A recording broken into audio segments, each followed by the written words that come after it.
I want to talk today around periodization and bring periodization from sport and put it into business. Now, when we think, well, what is periodization? Periodization pretty much is the division of your annual training plan over the whole year.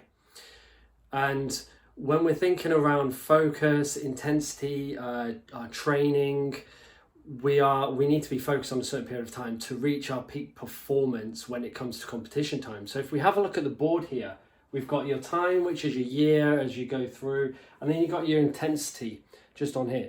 Now, this is just an example, but what you could have, for example, as an individual, maybe a power lifter, is we are working throughout the whole year. They've got 2 competitions, so what we're going to do is we're going to increase intensity, increase the training, the volume. So at their competition, they're at their peak, and they're going to get their personal bests, hopefully, but they're going to be ready. They're going to be in shape, ready to go. After the competition, we're going to have a little bit of a rest and recovery period before we go again to the end of the year, in which they're going to have another competition. And obviously our intensity will ramp up just in there. So why is this important? Because it's important because we don't want our athletes to burn out. And when I'm looking at this in business, I'm really fortunate in my previous life in the military. I used to be a fitness instructor, and we used to use this approach all the time when it comes to sports teams and individuals for competitions to keep them fit to conduct their duties. Now out of that environment, being a coach, coaching people. When I first come to Australia, I was working as a PT, and I used to see this so often. Is a 55-year-old CEO, C-suite executive, completely burnt out. They had no energy. They were overweight. They were stressed out, making poor choices, and they were looking to me for help and some exercise. Now, and this is what generally happens, right? Is we tend to be working so hard on our careers, on other people, that we neglect ourselves, in which we end up with burnout. And this is what it looks like on here. So, and this is such a common thing. So this is what we expect to be up, operating at our peak performance forever. We need to be up there as quick as possible and keep that going. 4 hours of sleep a night, consistently working weekends with no regard for ourselves. So what we need to do is we need to have a look at our block over the whole year. Maybe it's even our career over 5 years, 10 years, and work out what are my sections throughout the year in which I can be focused or I have a competition. In sport, it's really easy. We have competitions as we go through and we compete for that. But what is your competition?